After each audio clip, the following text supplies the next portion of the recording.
stroke, how much the hand moves front to back. Tempo is sort of something I toss in as sort of the way to describe line speed and how fast or how slowly you cast, and that should change depending on conditions. And then trajectory.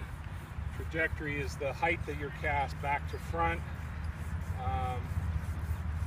When we start out with a short line, it's okay to go more of an up and down stroke, and then little by little it becomes more parallel. And then finally, if you're carrying tremendous line, long cast, you can actually elevate the front cast and change. So the line direction is in a straight plane.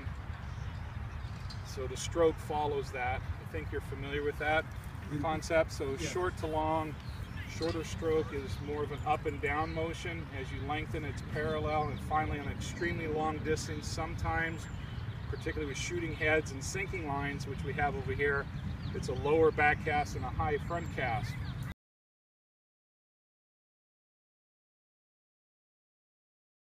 Two or three or four, certainly not 6 or 8, you know, 3 or 4, okay, here we go, now they're in range, shoot it a little bit more, bingo, first strip and the fly moves, you got one.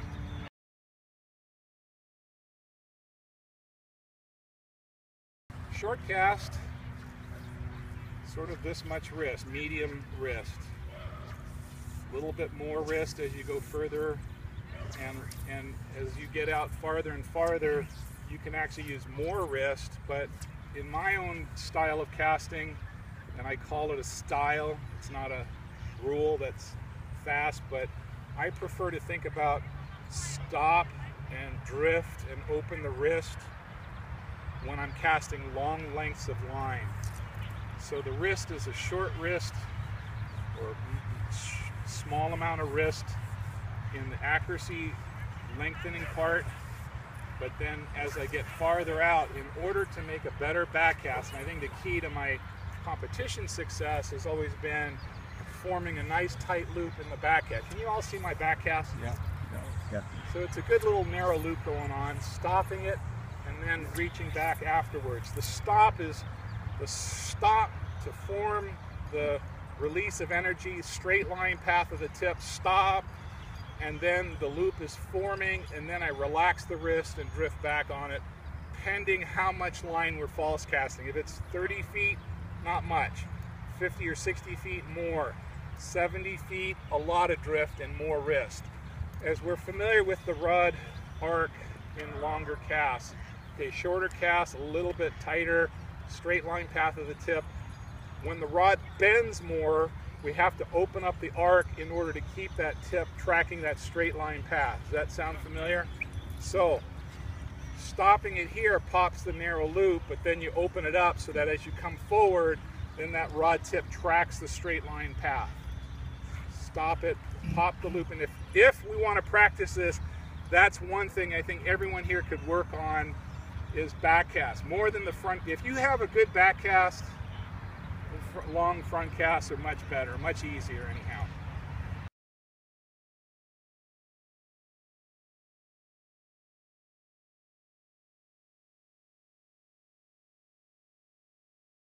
I think about not saving the wrist and then trying to turn it over at the end. In my estimation, that promotes tailing loops. It goes like this, and then you're trying to turn it on over. There's that little dip. If you see that little circled nose to the loop. If you see some of the casters with that beautiful V-shaped loop, Craig, you've got the best V-shaped loop going in town. And it's the idea of rotation through the stroke, using that wrist throughout most of the stroke. You're closing it during the whole stroke. And that's, again, tracking that tip along the straight line path. And at the stop, the tip doesn't have to go bouncy. So you're rotating through the stroke? Through the stroke. Wow. And it's not all at the end. It may appear to be saved up, and then crack it. And let me do a couple like that. Save it up, and crack it. And you can still get a nice loop out of it, but your tendency is to have that little tail to it. If you rotate your wrist and close it down in the stroke, during the stroke, you're going to have more of that pointed V-shaped loop. Great cast, but you get the idea. Closing it through the stroke promotes the V, saving it up and then turning it over tends to want to do that, and that would be a little bit related to how stiff is the rod. If the rod is exceptionally powerful stiff for the weight of the line, that rod would be more lenient and forgiving if you're going to hinge the wrist and try to crack it at the end. If you got a rod that has a little more love to it, a little more flex in it, then that closing of the wrist through the stroke promotes that smoother, pointier loop. And rod action, it plays a part in that, yeah. okay. Tip straight line path, that I would say is a fundamental. We would agree that's the law.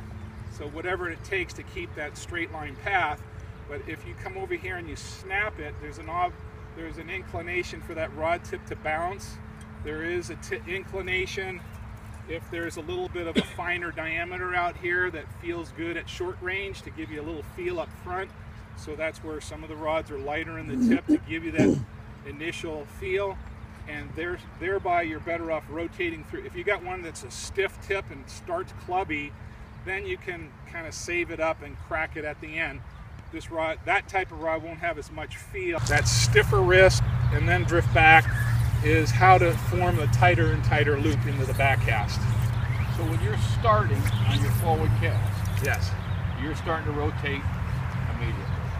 Well, I could say maybe not. The Immediately. wrist does not have to rotate like now. Right. It could be get everything snug, the rod's starting to bend a little bit. Right. Once I feel that tightness, everything's snug, then I'm beginning to rotate. So if you're tracking straight here and then you go like that, it's not going to screw up the loop. It's if you are straight back with that, if you're applying power and rotating, you're going to get the tracking of the tip. But if you can kind of like stop and now drift back, during the drift back, you're not going to affect that loop shaping or direction.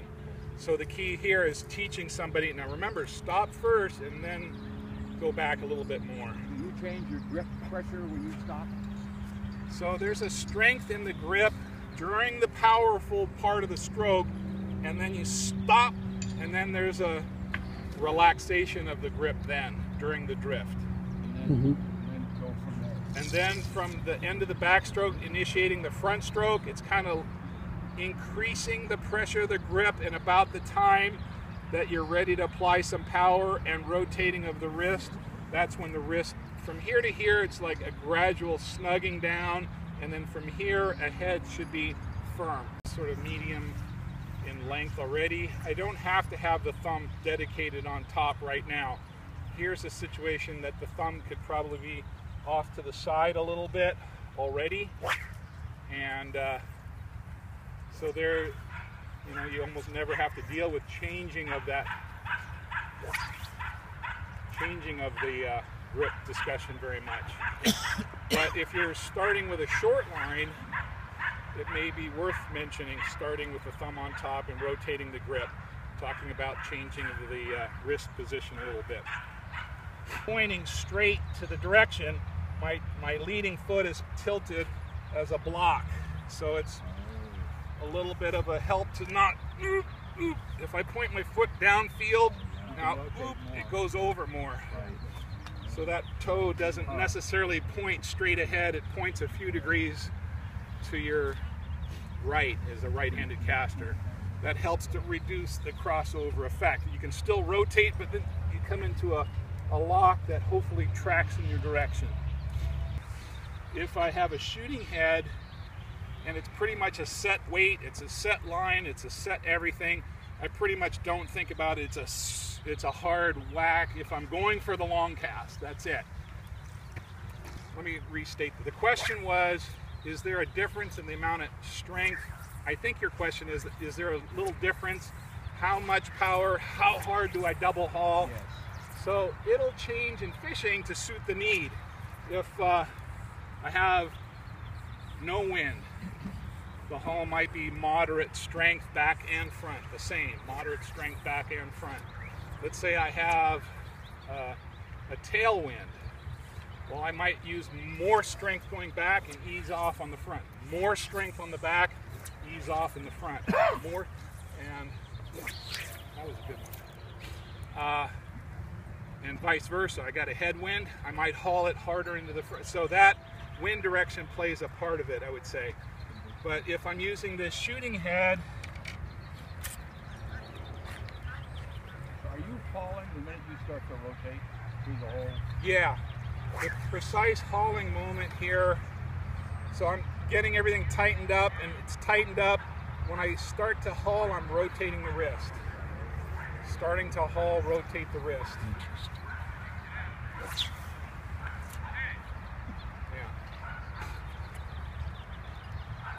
I don't even think I've ever discussed that before. So the thrust at the end, it'd be like this little bit, just this little bit extra. Is that what you're talking about? Yeah. So that's like a follow through, and it's along the lines of keeping the tip following the straight path of the tip, and just that little bit more.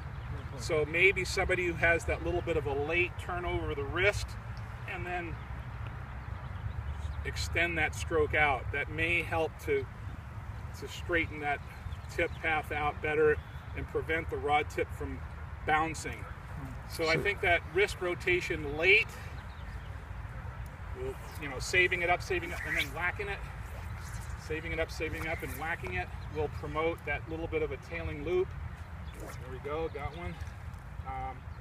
And so that little extension thrust, as you described it at the end, may help out to reduce the tailing loop tendency and make more of that V-shaped loop. Would you consider that move a band-aid, or?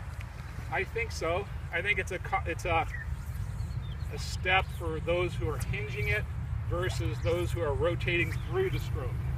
Rotating through the stroke, you wouldn't need to do that. It just completes and you're done. Cool. If you have that tailing of the wrist and then snapping it, and that little extra helps to stabilize the tip, keeping it on the straight path. What is the elevation of the hand?